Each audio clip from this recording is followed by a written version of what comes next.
Today I'm going to show you guys my solution to some of the problems that are consistent with these Eastwood style bead rollers. Those problems are often, they're awkward to store away. When in use they have to occupy a vise, which is not always the most ideal solution for it. Though they work pretty good, I come up with my own clever solution for that. So today I'm going to show you guys how I put together a freestanding setup for my bead roller, as well as throwing together this little shelf to store it away, up and on the wall and away from bench tops and storage units and stuff like that. So let's get straight into it right now.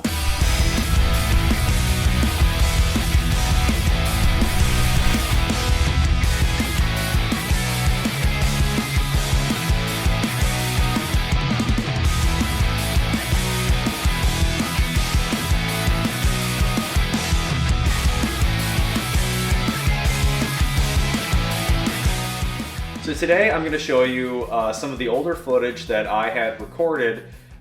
This was probably, well, it was about a year ago, a little over a year ago.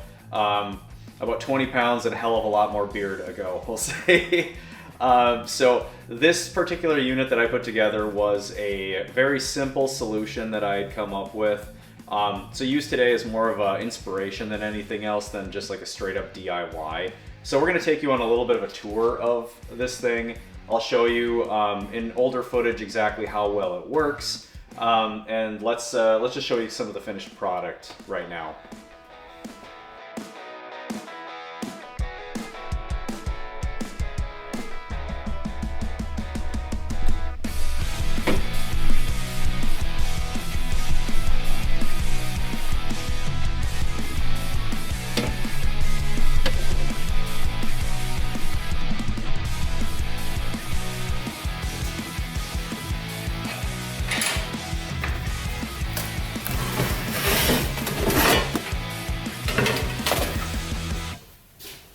Alright, so the tour is going to be pretty simple. I mean, there's not a whole lot to this thing, but we'll talk about the pros and the cons of it more than we'll be talking about just how exactly it's put together, because it's such a simple concept. I really think absolutely anybody can throw this thing together. If you have a bead roller, you probably know how to weld, so this should be a very simple thing, so use this as inspiration. On the front, you'll see that it's a very simple rectangular plate, and it's cut out of a piece of 1/8 inch. Technically, I think this is 10 gauge. And I just took my plasma cutter and I cut this thing out. And then on the back side, well, first, you'll see that there's a bolt hole, a fastener sticking through right there. And then the other mounting point is these blocks go through the back side and into a plate that is that holds up this whole drive unit. So around the back side, you'll see that welded to the base plate is a very simple piece of 2-inch box. Nothing pretty because it's hiding behind it, so all it needs to be is rigid. I used box right here and flat sheet metal plate right here. I use this because I wanted just like a little extra support that a box is going to provide over just another piece of flat here. So this really helps hold it in place, and so does the thickness of the actual bead roller itself. I mean, this thing's got to be 1/2 inch steel, and that lip itself is also going to be on the bottom, just kind of holding it in place. So very simple. Welded that on, bolted it to this piece, and then over here, the drive unit bracket has a mounting point on it as well. There's a couple open bolt holes. So basically what I did was I took a piece of 10 gauge and I just made a nice little vertical plate, welded that on at the bottom, bolted it onto here, and you got yourself more than enough support along the back side of it to hold it up. You can see it's shaking the entire bench. It's not tippy whatsoever, and it holds it upright. Now, the benefits of having it set up like this are, well, honestly, there's many reasons. One, storage for this thing is a piece of cake. Even if you don't throw together a silly little shelf like I did like that, as long as you've got a shelf that'll hold all the weight of it, which is probably 50 pounds, 60 pounds, somewhere in there if I had to guess, as long as you've got a shelf that'll hold it, it literally only needs to be like I don't know, 8 inches wide, if that. It's really not a large footprint sticking out from the wall. The width is significant. It's probably 3 feet or more long, but I mean, that's not that big a deal for a shelf, especially when you can hit multiple studs if it's that long. So you'll have plenty of support. It just needs to be able to hang it off the wall. And this is much better than trying to toss it, under a workbench or something like that, and having the thing always wanting to tip over, and you can't rest anything on the top of it, so it really needs like a ton of space on a workbench. Whereas if you toss it on a shelf, no big deal. Now, let's talk about what is probably my favorite thing about this whole setup, and it's the fact that this unit is made to go into a vise. Well, let's talk about the cons of that. A vise is not going to allow it to stand like against the workbench. It's a good, this is a 4-inch vise, and there's probably a good 6 inches here or so before it can even get clamped into the vise itself. What that means is it lifts this whole thing up quite a bit higher off of the work surface that you've got.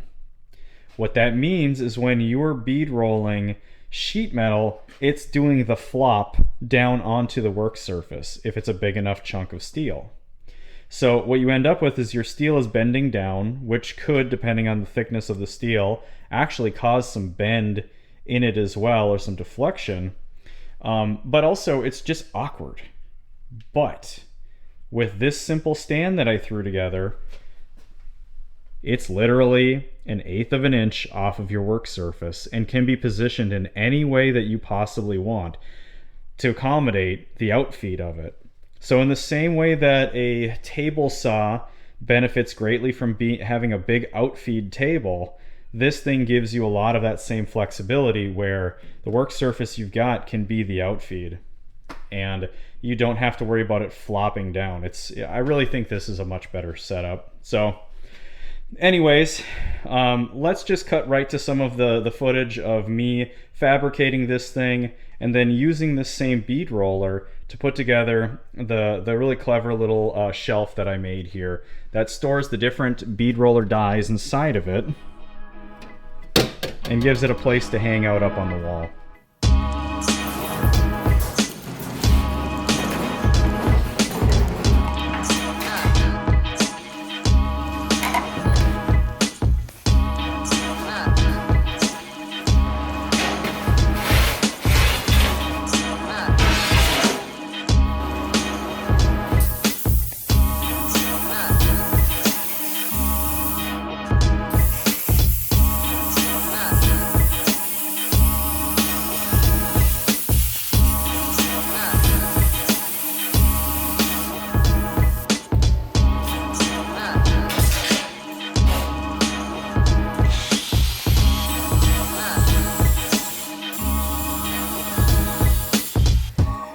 Okay, so obviously it's much bigger than the plate itself, and we need to think about sort of weight balance. Now, side to side, you do have 24 inches of the base that's going to be kind of helping to keep everything planted in one spot. Yeah, if you had something that was like a small little teetering type thing, like a little teeny piece, 4 inches or something like that, it's going to be much tippier. But because this is a full 2 feet wide, there's a little bit more forgiveness there.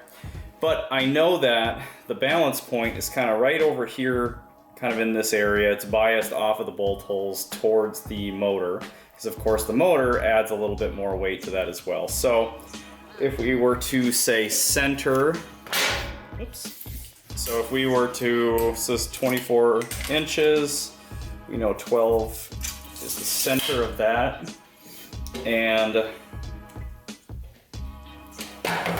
so we know that the bolt holes are the center of this, the clamp, the mouth of it or whatever, the main body.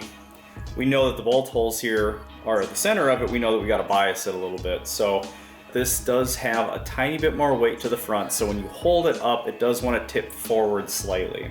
So by pushing it further towards the back, that just like the tubing bender cart that I made, by putting things more towards the back. That puts the balance more central on the, the plate itself on the bottom. In that case, it was the 4 casters.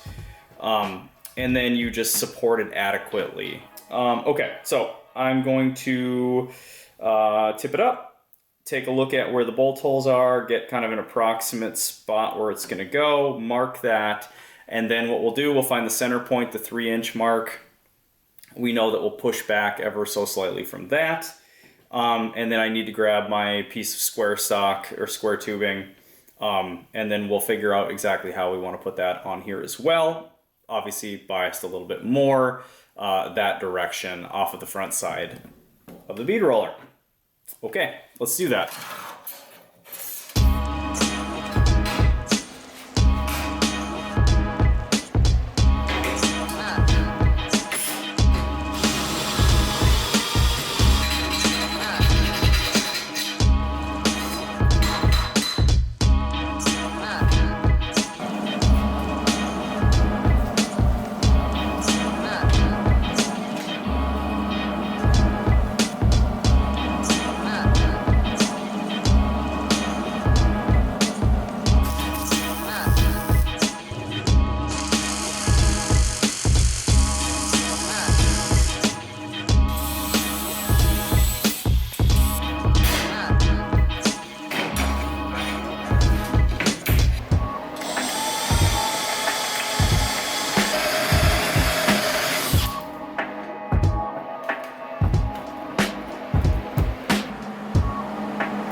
Nice. That is rock solid.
There, you can see just how simple this actually proved to be.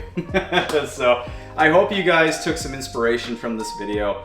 I know that it's a pretty simple little thing I threw together, and it's really not rocket science, but I think it's one of those very obvious solutions to a very annoying problem. At least that's what I experienced in the first couple of weeks of having this bead roller. So there you go, guys. Take it for what it is. It's nothing special, but I found it to work incredibly simply. So, all right, you guys know what to do as far as the YouTube algorithm goes. If you did benefit from this video, you know what to do. The likes, the comments, blah, blah, blah, blah, blah, and all that crap. And if you do want to consider subscribing, I mean, I have a lot of great projects on this channel. I've got a 1950 Ford that I've done air suspension and engine swap and clip, clip chop on the front of that thing. I've got a track Camaro. Pretty soon here, I'm gonna have some videos out on some motorcycle stuff. So a lot of things going on here on the channel. Thank you guys very much for tuning in. If you consider subscribing, I think it's pretty good content. So, as always, thanks guys. We'll see you later.